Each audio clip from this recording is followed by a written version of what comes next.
여러분 안녕하십니까? CJB 아침 뉴스입니다. 오송 지하차도 참사 관련자에 대한 첫 결심 공판이 어제 열렸습니다. 검찰은 감리 단장과 현장 소장에 대해 각각 6년과 7년 6개월씩 구형했습니다. 박원 기자가 취재했습니다. 14명이 숨지고 16명이 다친 오송 지하차도 참사. 올해 1월 미호천교 공사 감리단장과 현장 소장의 첫 공판이 시작된 뒤 5번 이상의 재판을 거쳐 3개월 만에 결심 공판이 열렸습니다.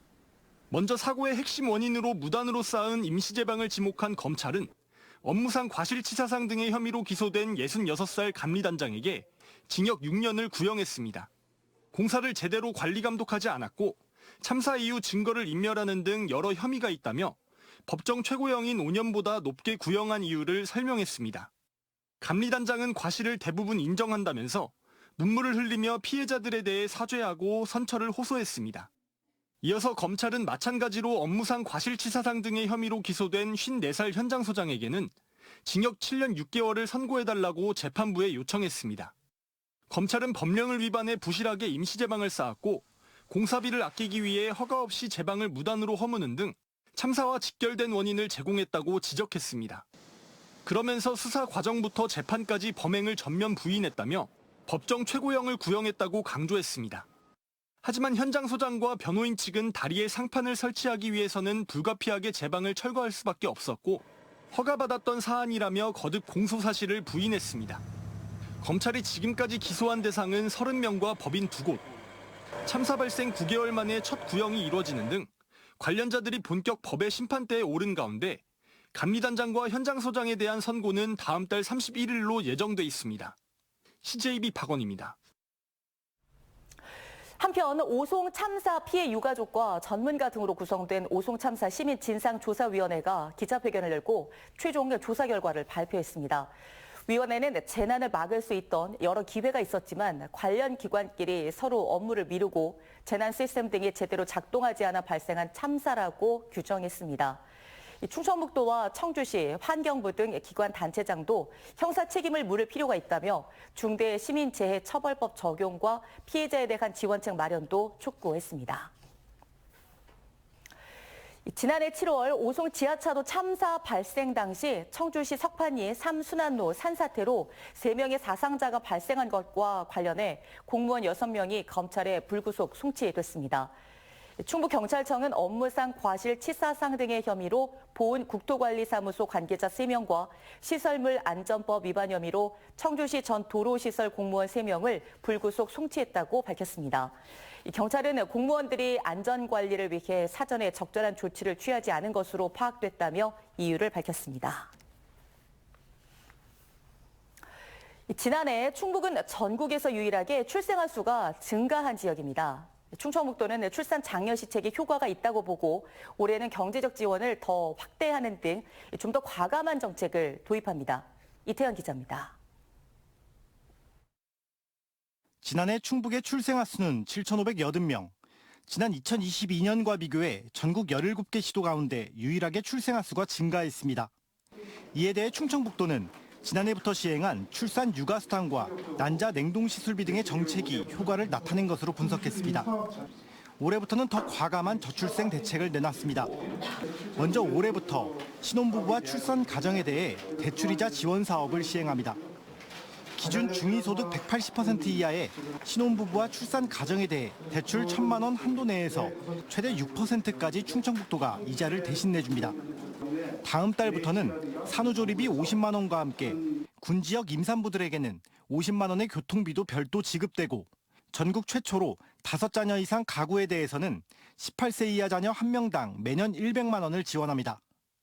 충청북도는 앞서 시행된 정책들까지 포함할 경우 도내 출산 육아 가정들이 최대 1억 6천만 원의 재정적 지원을 받을 수 있다고 설명했습니다.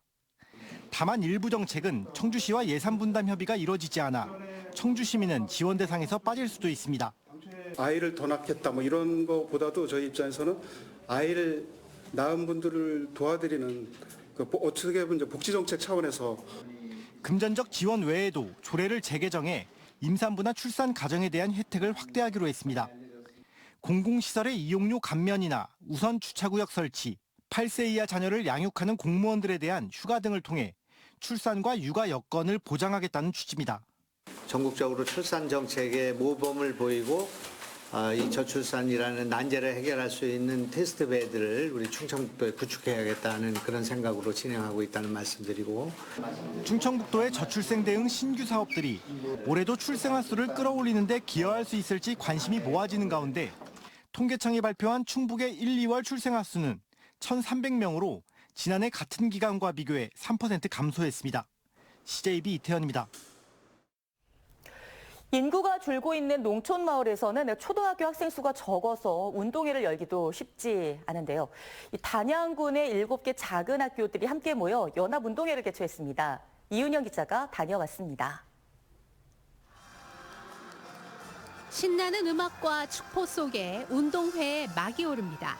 온달팀과 평강팀 두 팀으로 나눈 학생들이 대형 공을 상대편 진영으로 힘껏 넘깁니다.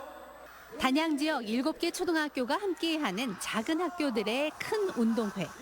다른 학교 학생들과 함께하는 대형 운동회가 학생들은 신기하고 즐겁기만 합니다.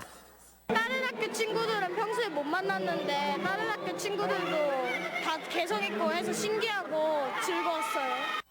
학생 수가 너무 적어 운동회다운 운동회를 치를 수 없었던 단양의 작은 학교들이 지난해에 이어 두 번째 연합운동회를 열었습니다.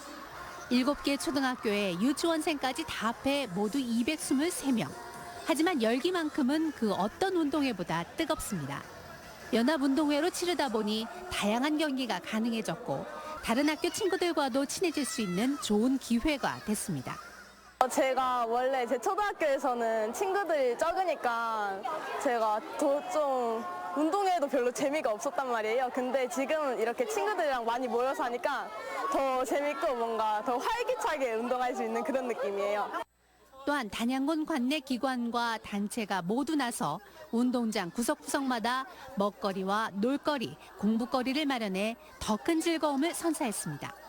재밌고 되게 막 신나고 시간이 이렇게 빨리 가는 줄 모르겠어요.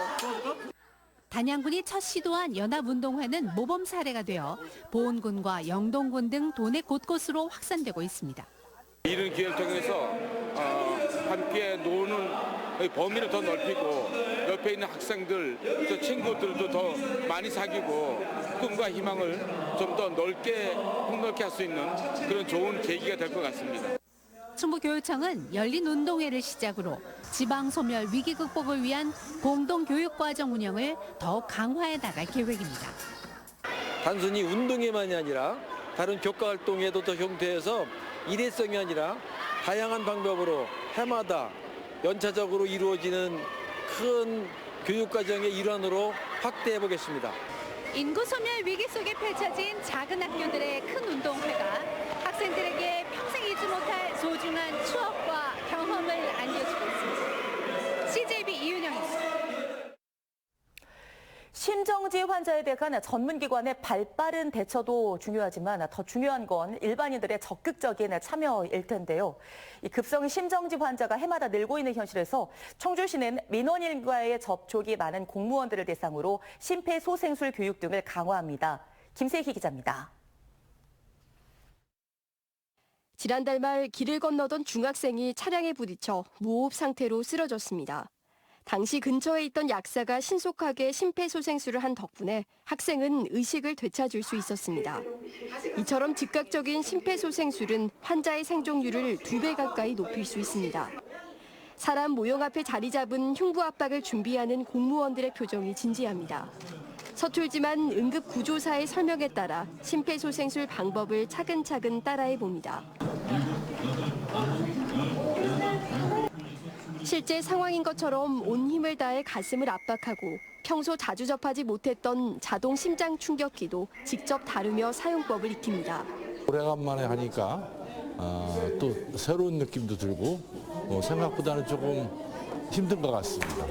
근데 이런 심폐소생술 교육은 주기적으로 받아서 우리가 위급한 상황에서 사람을 살리는 그런 아주 중요한 교육인 것 같습니다. 지난 2020년 급성 심정지가 온 환자는 3만 4천여 명으로 해마다 늘고 있는 상황. 특히 민원인들과의 접촉이 많은 공무원들은 제대로 된 심폐소생술 방법을 숙지하는 게 중요합니다. 때문에 청주시에서 유일하게 심폐소생술 상설 교육장을 운영 중인 흥덕보건소는 다음 달까지 청주시청 소속 공무원 1,200여 명을 대상으로 심폐소생술 교육을 실시할 예정입니다. 심정지 그런 상황이 발생했을 때 저희 직원들이 먼저 나서서 사람이 사람을 살리는 그런 심폐소생술을 배워서 전파할 수 있도록 하기 위해서 교육을 마련을 했고요. 충북 지역 일반인의 심폐소생술 참여율은 20%로 전국 평균인 28%보다 낮은 수준. 청주시는 공무원뿐 아니라 주기적인 심폐소생술 상설 교육을 통해 일반인 심폐소생술 교육도 강화할 계획입니다. CJB 김세희입니다. 충북에서 유통되는 농수산물과 가공식품에서 방사능 물질이 검출되지 않은 것으로 나타났습니다. 충북보건환경연구원은 도내 대형마트의 전통시장에서 수거한 식품과 학교 급식 납품 식재료 등 158개 품목을 조사한 결과 요오드나 세슘 등의 방사성 물질이 검출되지 않았다고 밝혔습니다. 보건환경연구원은 후쿠시마 오염 처리수 방류에 따라 매달 3-4차례 도내 유통 농수산물의 방사능 검사를 진행하고 있습니다. 청주 고인쇄박물관은 오는 28일부터 6월 30일까지 독일 클린스포어 박물관에서 직지 특별전을 개최합니다. 직지 그 모든 것의 시작을 주제로 열리는 이번 전시는 직지 복본과 금속 활작 인쇄술, 한지 공예품 등 60종 이상의 전시품을 선보일 예정입니다. 이번 특별전은 클린스포어 박물관이 2022년 직지 문화제에서 진행한 교류 특별전의 답방 성격입니다. 중원문화민속축제의 목계 별신제가 이번 주말 충주시 엄정면 목계나루에서 개최됩니다. 올해 목계 별신제는 별신굿, 줄다리기, 향토가요제 등 다양한 프로그램과 함께 남한강변 유채꽃과 청보리가 장관을 이룰 전망입니다. 충주 목계나루는 육로가 발전하기 이전까지 우리나라의 대표적인 내륙 포구로 목계 별신제는 상권 강화와 뱃사람의 안녕을 위해 정기적으로 개최한 축제형 마을 제사입니다. CJB 아침 종합뉴스를 모두 마치겠습니다. 고맙습니다.